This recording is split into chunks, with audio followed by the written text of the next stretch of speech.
हरे कृष्णा। ओम अज्ञानतिमिरान्धस्य ज्ञानाञ्जनशलाकया चक्षुरुन्मीलितं येन तस्मै श्रीगुरवे नमः। नमो विष्णुपदाय कृष्णप्रेष्ठाय भूतले श्रीमते भक्तिवेदान्त स्वामिनिति नामिने। नमस्ते सरस्वती देवे गौरवाणी प्रचारिणे निर्विशेष शून्यवादी पाश्चात्य देशतारिणे। हरे कृष्ण। आप सबका स्वागत है भगवद गीता पाठ्यक्रम में। हम चर्चा कर रहे हैं ईश्वर के बारे में, और ईश्वर के बारे में चर्चा करते हुए हम पहले चर्चा किए ईश्वर की अस्तित्व है या नहीं, और हम ये भी चर्चा कर चुके हैं सृष्टि को देखकर हमें समझ में आना चाहिए सृष्टा है। और उसके लिए हमने पहला एम्पिरिकल एविडेंस जो है परफेक्ट डिजाइन यानी कि संपूर्ण संरचना, ये संपूर्ण संरचना यानी कि परफेक्ट डिजाइन देखते हुए हमें समझ में आना चाहिए कि सृष्टा है। ठीक है, आज हम और एक एम्पिरिकल एविडेंस यानी कि अनुभविक प्रमाण देंगे जिसको कहते हैं संपूर्ण क्रम यानी कि परफेक्ट ऑर्डर। एक कहानी हम बताएंगे। इस कहानी की शीर्षक है मैं रोबोट से बेहतर कर सकती हूँ। एक बार एक युवा वैज्ञानिक को रोबोटिक विज्ञान में राष्ट्रीय पुरस्कार मिला। जिस संस्था से वो पढ़ा था उसने गर्वपूर्वक उसके कार्यों की प्रदर्शनी लगाई। कई लोग उसकी प्रतिभा और उसके रोबोट को देखने आए। सभी रोबोट में से एक रोबोट ने सबका आकर्षण जीत लिया। ये रोबोट चलकर 6 फीट दूर गेंद को उठा लेता था। जब सभी लोग हैरानी से उस रोबोट को देख रहे थे तभी वहां खड़ी एक छोटी सी बच्ची चिल्लाई, लेकिन मैं तो इस रोबोट से भी तेज और अच्छे से ये काम कर सकती हूँ।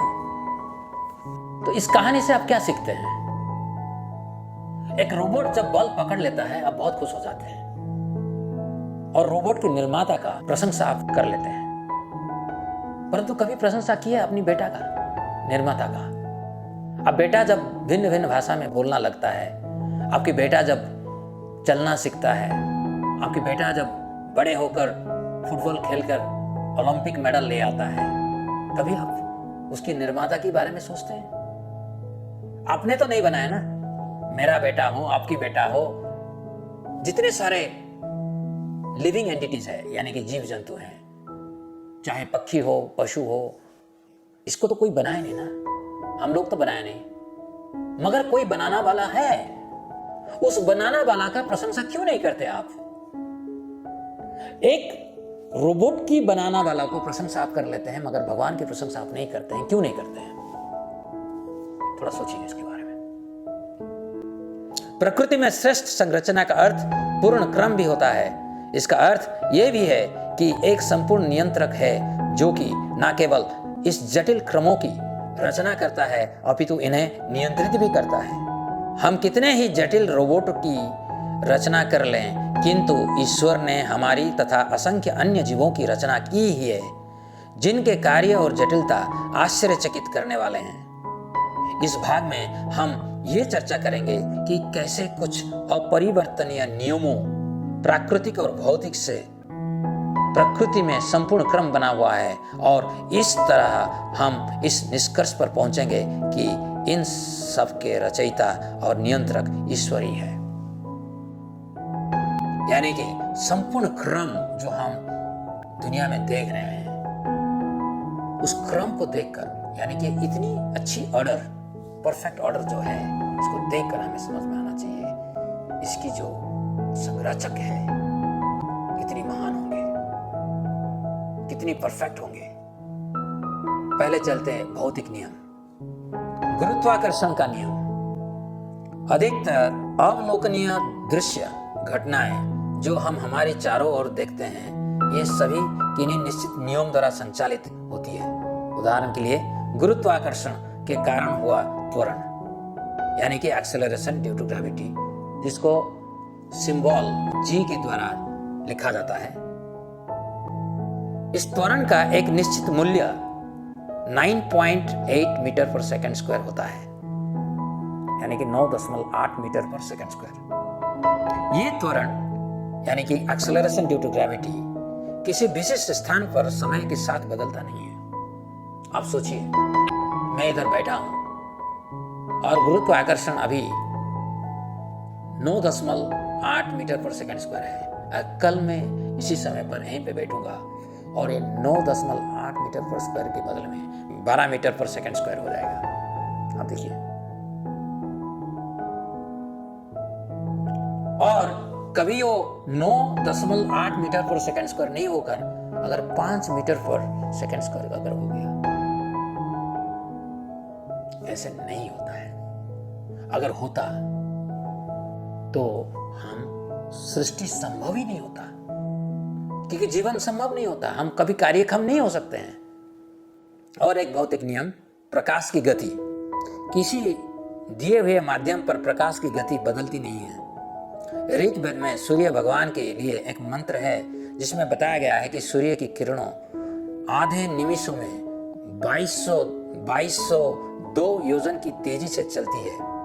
योजन और निमिष से लंबाई की प्राचीन इकाई है। गणना के अनुसार प्रकाश की गति 1,79,547 मील प्रति सेकंड है। ये ऋग्वेद में वर्णित है, जो कि हजारों साल पुराना साहित्य है। आधुनिक गणना के अनुसार प्रकाश की गति 1,86,281 मील प्रति सेकंड है। यानी कि पहले जमाने में जब आधुनिक विज्ञान नहीं था, तब भी लोगों को पता था प्रकाश की गति जो है लगभग 3 लाख किलोमीटर पर सेकंड। और अब भी हमें पता है कि प्रकाश की गति जो है लगभग 3 लाख मीटर पर सेकंड। इसकी कोई परिवर्तन नहीं हुआ है। धरती 24 घंटों में घूमकर दिन और रात उत्पन्न करती है। वो भली प्रकार से घूर्णन और परिक्रमण के क्रम का अनुसरण करती है। इस क्रम में थोड़े से बदलाव से भी जलवायु की स्थिति में विध्वंसक परिवर्तन आ जाएगा। प्रकृति में कितने अद्भुत क्रम का निर्माण हो रखा है। यानी कि आप सोचिए इसके बारे में, दिन और रात मिलकर 24 घंटे होते हैं। यानी कि जब पृथ्वी अपना एक्सिस के चारों तरफ घूमती है, यानी कि अगर मैं आपको बताऊं कैसे होती है, ये अगर धरती है ऐसे घूमती है,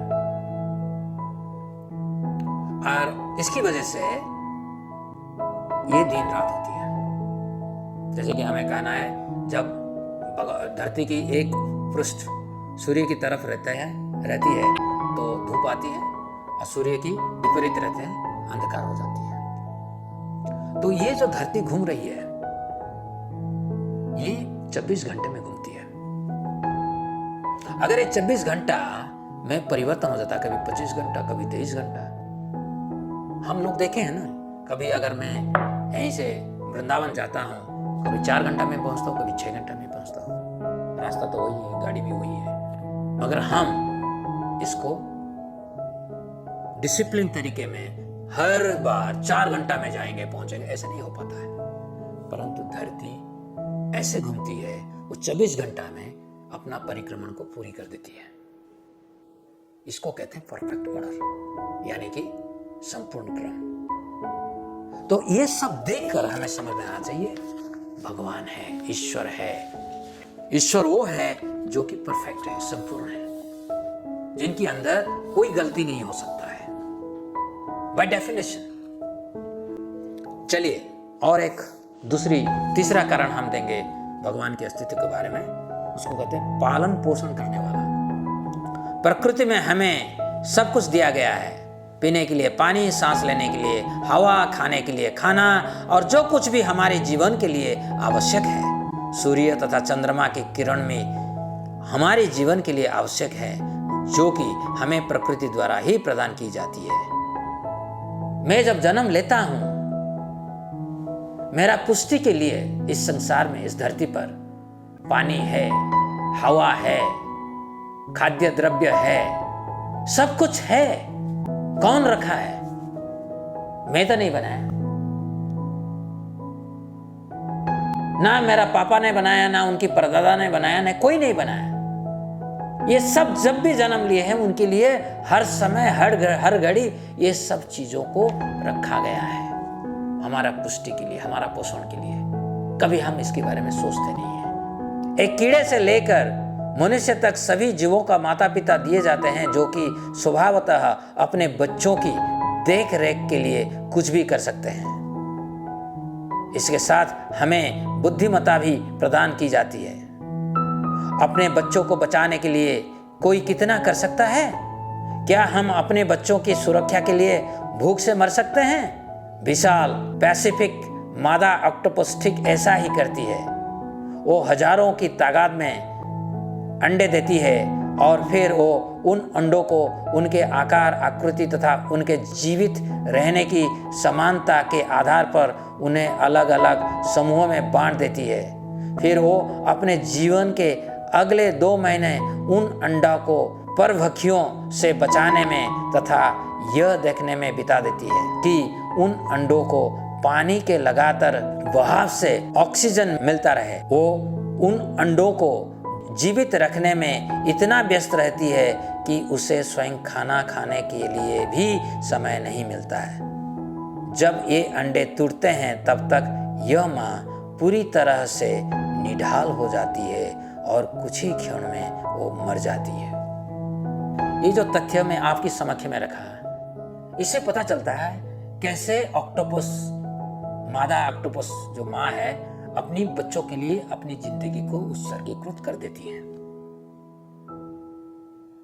तो ऐसे ही जो जीवन की संरचना हुआ है,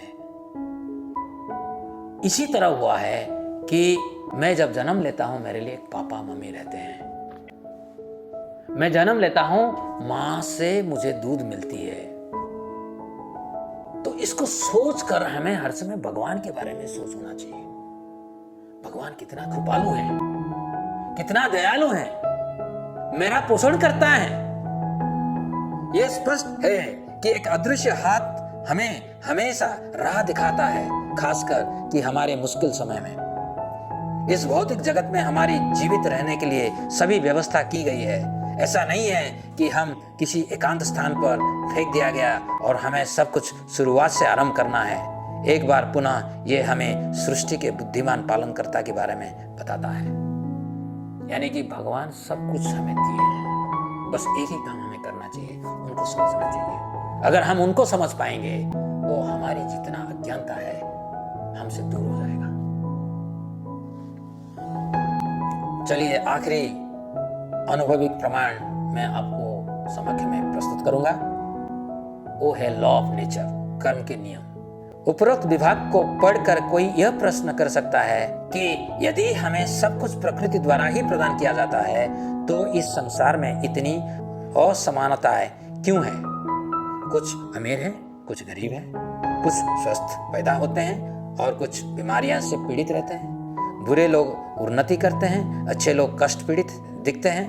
बिना कोई प्रत्यक्ष भूल किए हुए मैं दुख झेल रहा हूं, ऐसा क्यों है? ये सब हमें कर्म के नियम के बारे में बताता है। जैसा कि कहावत है, जैसा बोगे वैसा पाओगे। लॉ ऑफ नेचर, कर्म के नियम, इसको समझना चाहिए। कभी कभी हमें लगता है कि मैं कुछ भी कर सकता हूं। धर्म क्या है? मनुष्य ने बनाया धर्म, हम कुछ भी कर सकते हैं? नहीं, हम कुछ भी नहीं कर सकते हैं। अगर मैं कुछ गलत करता हूं उसके लिए दंड मिलता है। इस जन्म में ना मिले, अगले जन्म में जरूर मिलेगा। तो इसीलिए जब हम देखते हैं दुनिया को, हम देखते हैं कुछ धनी है, कुछ दरिद्र है, कुछ विद्वान है और कुछ मूर्ख है। तो ये जो विभिन्नता है इसकी वजह से है कि मेरा कर्म के अनुसार मुझे अगले शरीर दिया जाता है और उस शरीर के साथ कभी कष्ट मिलता है, कभी सुख मिलता है।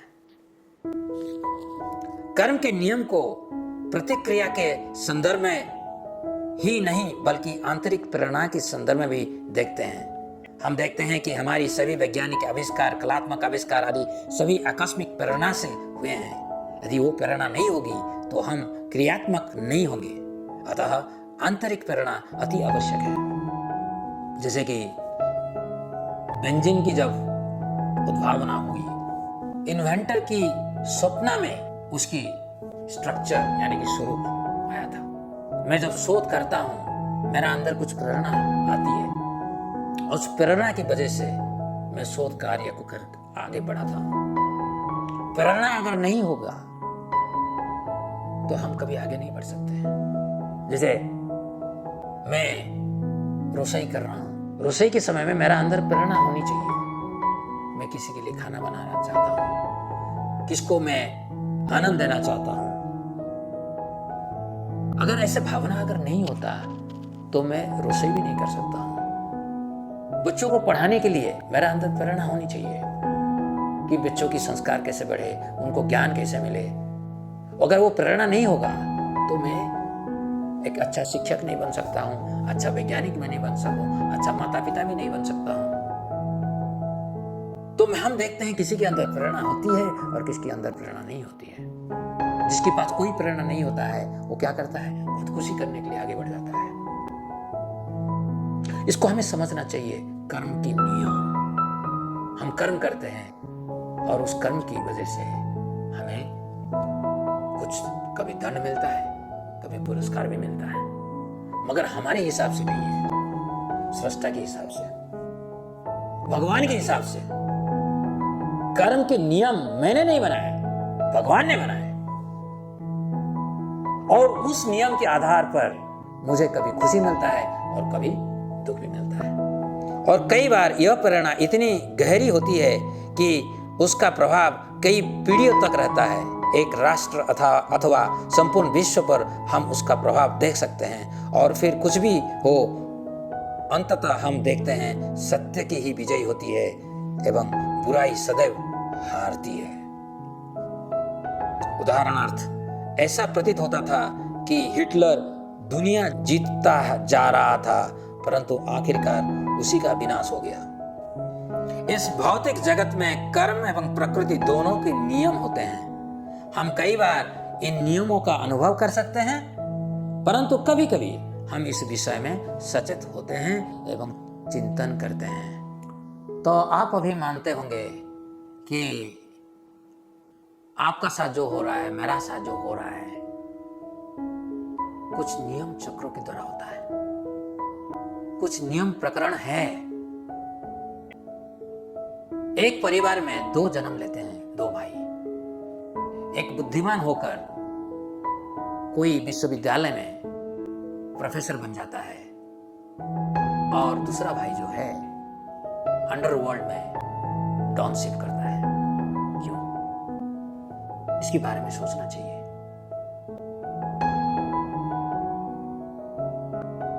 मैं जैसे कर्म करता हूं उसी के आधार पर मुझे कभी पुरस्कार मिलता है, कभी दंड मिलता है। यानी कि भगवान की सृष्टि में मैं आस्तिक बनूं या नास्तिक बनूं, सबके लिए भगवान के नियम एक ही है। ईशोपनिषद में लिखा गया है, पहला मंत्र में, ईशाभाष्यम इदं सर्वम यत्किंच्यात् जगत्याम जगत तेनो त्यक्त न भुंजिता मा गूढ़ कश्यचित् धनम। यानी कि ईशा भाष्य, ईशा मीन्स भगवान, भाष्य मीन्स लॉ। ईशा भाष्य की अर्थ है भगवान की नियम। जगत्याम जगत, करोड़ों करोड़ों ब्रह्मांड है और ये सब ब्रह्मांड भगवान के नियम के आधार पर प्रचलित है और सबके लिए अपना कोटा है। जीव जंतुओं के लिए अपना कोटा है। जैसे कि जीव जंतुओं के लिए क्या कोटा होना चाहिए? अच्छे नदी होना चाहिए, अच्छे समुद्र होना चाहिए, अच्छे जंगल होना चाहिए, अच्छा पहाड़ी होना चाहिए। ऐसे मनुष्य के लिए भगवान भी रखे हैं अनाज, दूध, फल, सब्जी, तो सबके लिए भिन्न भिन्न चीज रखा गया है। ये ना कि मैं जाके पशुओं को जाकर हत्या करके उनको खाऊं, ऐसे नहीं। आपको पता होना चाहिए IPCC, international panel on climate change, जो कि यूनाइटेड नेशंस की एक विंग है, उसकी तरफ से एक संदर्भ अभी छपा गया है 2019 में, अभी हाल ही में। ये करीबन 60-70 साइंटिस्ट जो है शोध करते हुए इस संदर्भ को लिखे हैं, और लिखे हैं कि अगर हम शाकाहारी नहीं बनते हैं तो दुनिया नष्ट हो जाएगा। यानी कि ये जो हमारी वातावरण है, वातावरण में सबसे ज्यादा प्रभाव किससे होता है? दुष्प्रभाव किसकी वजह से होता है? वातावरण के ऊपर। और इन लोगों की कहना है क्योंकि हम लोग इतना मांसाशी बन गए हैं, मांस खाते हैं, इतने पशुओं को हम हत्या करते हैं, उसकी वजह से वातावरण के ऊपर सबसे बड़ा दुष्प्रभाव हो रहा है। तो मैं इसको क्यों आपके सामने रखा? इसलिए रखा कि सभी 84 लाख योनि जो है सबको भगवान ने बनाया है। अगर हम जान पाएंगे कि सब कुछ भगवान की है, सब भगवान की संतान है, तो इस दुनिया बहुत सुंदर बन जाएगा। इसीलिए हमें भगवान के बारे में सोचना चाहिए। यानी कि अगर भगवान के बारे में हम सोचेंगे तो हम सोच पाएंगे भगवान की सारे संतान के बारे में, जितने सारे जीव जंतु हैं, ये संपूर्ण जगत के बारे में सोचने के लिए हम मजबूर हो जाएंगे। तो